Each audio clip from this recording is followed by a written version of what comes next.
Mounce, BBG, chapter 24, sentence 7. What we've got, first of all, is this post-positive gar that you're going to pull out to the front and go with 4. Then you've got this, you recognize this is coming from Lego, right? So I say, but then you got an augment. So you got a present stem plus an augment, which equals imperfect. So whenever you see that present stem with an augment, you know it's got to be imperfect. It's got to be an imperfect. Then when you see the epsilon nu, as soon as you see that epsilon, you know you got to be dealing with a third singular. So it's he, she, or it was saying. So more than likely you're going to go with either a he or she. And if you know much about this sentence and the context, you're probably going to go with she. So for she was saying, and then you have a hati. And you may remember, hopefully, that a hati, when it follows a verb of communication or cognition, you're typically going to translate as that because it's going to offer up to the reader the content of the communication or the content of the cognition verb. So, what they were remembering or what they were saying. So, in this case, you're going to do just that and translate it as that. So for she was saying that if, and then you have this whole rest of this is already translated for you. If I touch even, and then you've got this genitive clause, but the problem is, you're looking at a genitive, and the reason I gave this to you is it's in Mounce's notes as well. Is it's just kind of an odd verb with hapsamai. That takes its direct object in the genitive.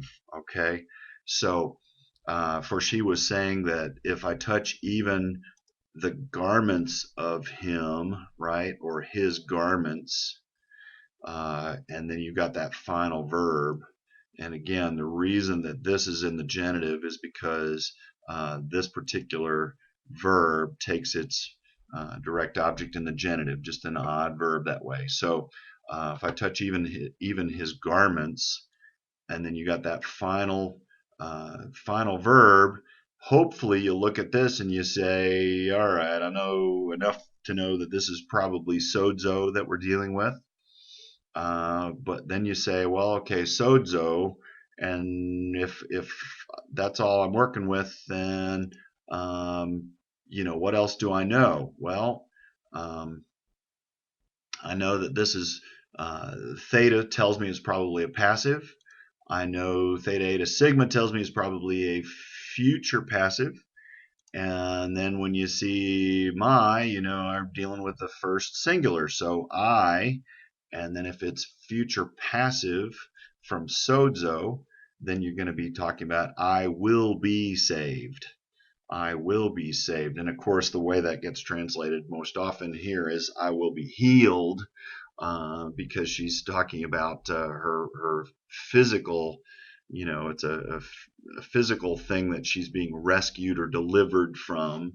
But boy, this is a great preaching point to say, well, wait a minute, if you're dealing with a Jewish audience, they understand salvation as temporal and physical, and we just need to stop doing what we do so often and translating everything to do with salvation as immediately eternal. So this is a good case in point to say, well, she wasn't talking about heaven and hell. She was talking about I got a physical, disease issue, and I need to be rescued from it. So again, this future passive idea from sozo or I save, but it's I will be saved. So for she was saying that if I touch even his garments, I will be saved.